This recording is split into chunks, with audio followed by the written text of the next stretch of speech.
Reddy inspector of railway police Vizag lines circle ఈరోజు ఇక్కడ Palasa railway స్టేషన్కి రావడం జరిగింది. ఇక్కడ రైల్వే స్టేషన్లో ప్రయాణికులందరికీ కూడా అవగాహన కార్యక్రమం ఏర్పాటు చేయడం జరిగింది. ఇక్కడ ఏంటంటే మనకి ట్రైన్స్లో ముఖ్యంగా దొంగతనాలు అనేవి జరుగుతుంటాయి. ట్రావెల్ చేసేటప్పుడు ప్రయాణికుల వద్ద నుంచి ఇవి ఎట్లా జరుగుతుంటాయంటే మనం జనరల్గా సెల్ ఫోన్స్ అనేవి ప్రతి ఒక్కరు యూజ్ చేస్తుంటాము. కొంతమంది స్టూడెంట్స్, ఎంప్లాయీస్ ల్యాప్టాప్స్ అవి యూజ్ చేయడం అనేది జరుగుతుంది.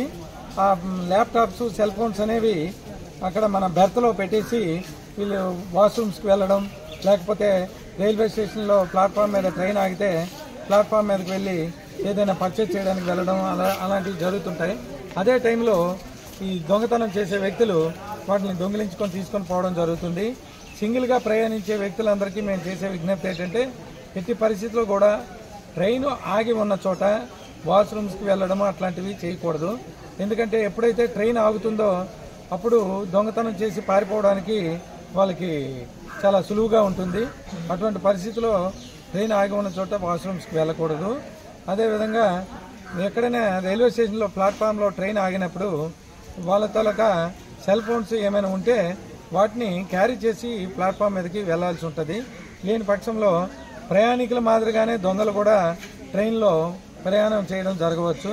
అటువంటి పరిస్థితిలో దొంగలు ఎవరనేది ప్రయాణికులు గుర్తించలేక వారి యొక్క విలువైన వస్తువులను పోగొట్టుకోవడం జరుగుతుంది.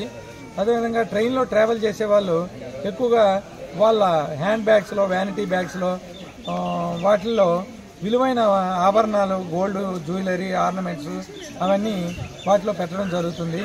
అవి ఏంటంటే ఆ విధంగా బ్యాగ్లో క్యారీ చేయడం వల్ల వీళ్ళు వాష్రూమ్స్కి వెళ్ళేటప్పుడు కానీ, లేకపోతే ప్లాట్ఫామ్ మీద ట్రైన్ ఆగేటప్పుడు ఏమైనా పర్చేజ్ చేయడానికి ప్లాట్ఫామ్ మీదకి వెళ్ళేటప్పుడు కానీ ఆ బ్యాగ్ని తీసుకువెళ్ళలేక ట్రైన్లోనే ఆ బెర్త్ దగ్గర ఉంచేసి వెళ్ళడం జరుగుతుంది. వాళ్ళు వెళ్ళి వచ్చేలోగా అవి దొంగతనానికి గురవుతున్నాయి.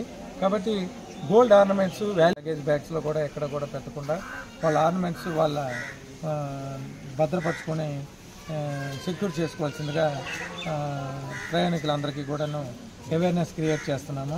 అంతేకాకుండా మన ఆంధ్రప్రదేశ్ ప్రభుత్వం ప్రతిష్టాత్మకంగా ఈ గంజాయి నిర్మూలన కార్యక్రమం అనేది తీసుకోవడం జరిగింది. ఇప్పుడు ఎక్కువగా గాంజా అనేది క్రాపింగ్ అనేది ఒడిశా ఏరియాలోనే జరుగుతుంది. ఆ ఒడిశా నుంచి గాంజా ట్రాన్స్పోర్టేషన్ అనేది కొన్ని సందర్భాల్లో ట్రైన్స్ ద్వారా కూడా జరుగుతున్నది.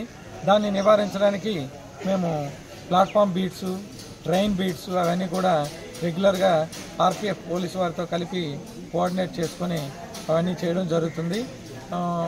గాంజా ట్రాన్స్పోర్టేషను, గాంజా రవాణా నిర్మూలనకు మేము అన్ని రకాల పటిష్టమైన చర్యలు తీసుకోవడం జరుగుతుంది. అంతేకాకుండా ట్రైన్లో ప్రయాణించే ప్రయాణికులకు మేము చేస్తున్న ముఖ్యమైన విజ్ఞప్తి ఏంటంటే ట్రైన్లో ప్రయాణించేటప్పుడు పక్క బెర్తల్లోన పక్కన కూర్చొని ట్రావెల్ చేసే వాళ్ళు అప్పటికప్పుడే పరిచయాన్ని పెంచుకొని అపరిచిత వ్యక్తులు మనకి ఫ్రెండ్లీగా ఉండి కొంత సమయం గడిచిపోయిన తర్వాత వాళ్ళు ఏమైనా మత్తు పదార్థాలు కలిపిన తినుబండారాలు కానీ, లేకపోతే డ్రింక్స్ కానీ ఇంకేమైనా ఇవ్వచ్చు. తెలియని వ్యక్తుల దగ్గర నుంచి ఎప్పుడు కూడా అవతల వాళ్ళు ఆఫర్ చేసినా సరే మనం వాటిని తీసుకోకూడదు. ఎందుకంటే వాటిని మనం తీసుకున్న తర్వాత మనం ఆటోమేటిక్గా నిద్రలోకి వెళ్ళిపోతాము. నిద్రలోకి వెళ్ళిపోయిన